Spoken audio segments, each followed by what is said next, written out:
На этой неделе в кинотеатре «Лена» завершился показ фильма Аркадия Новикова «Коптокахыта» «Крик чайки», неожиданно вызвавший небывалый интерес зрителей. Представители кинопроката были удивлены тем, что в кинотеатры потянулись люди пожилого возраста. «Крик чайки» «Коптокахыта» мы не ожидали, что будет такой большой интерес у зрителей. Фильм очень жанровый, драма, и что необычно, что режиссер фильма, который раньше снимал только комедии, снял вот такой необычный фильм. Я поздравляю всех людей, которые создают якутские фильмы, с успехом. Фильм был снят по мотивам рассказа Егора Федорова «Долун» и, как написано на афише, основан на реальных событиях. Возможно, как всегда это бывает в фильмах о любви, тут присутствует тот самый треугольник – классика. После завершения показа «Крика чайки» в кинотеатре «Лена» начался показ картины еще одного якутского фильма «Урюмкюн» «Белый день».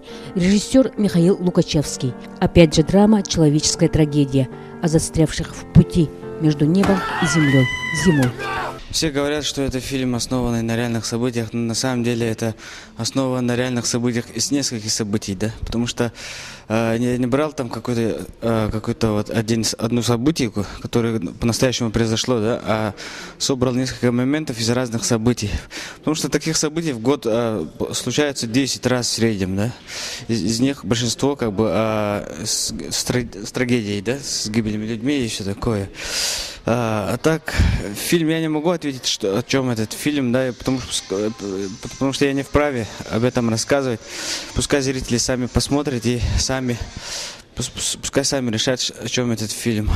Роман сыграл в фильме «Белый день» отрицательного героя. Он постарался собрать воедино все то отрицательное в людях, которых он сам встречал и встречает в своей жизни. Я по своему опыту, жизненному опыту, да, очень много встречал людей плохих, злых, каверзных таких, да. И я хотел, чтобы они посмотрели на себя, какие они, чтобы я вложил в этот образ все, что я о них думаю и видел, и попытался это сделать. К слову сказать, это уже 5-й по счету фильм, в котором сыграл Роман. Я учился в Москве некоторое время и сыграл там в фильме «Место на земле» у очень известного режиссера Артура Аристокисяна, который взял призы в Каннах. И потом, когда приехал сюда, снялся в фильмах «Тын» у Сергея Потапова, «Курачет» у Михаила Лукачевского, фильм «Дорога», который тоже снял Михаил Лукачевский, и этот фильм, 5-й. Получается, я почти в каждом фильме Михаила принимаю участие. По мнению Георгия Николаева, региональное кино только начинает свой путь на большие экраны. На самом деле, людей, которые делают фильмы, их мало. Может быть, у них нету, они не могут на большой рынок выйти, да? Как и наши ребята, пока, я так считаю, что они в собственном соку варятся. Но придет время, когда снимут хороший фильм для всей России, может, и для всего мира.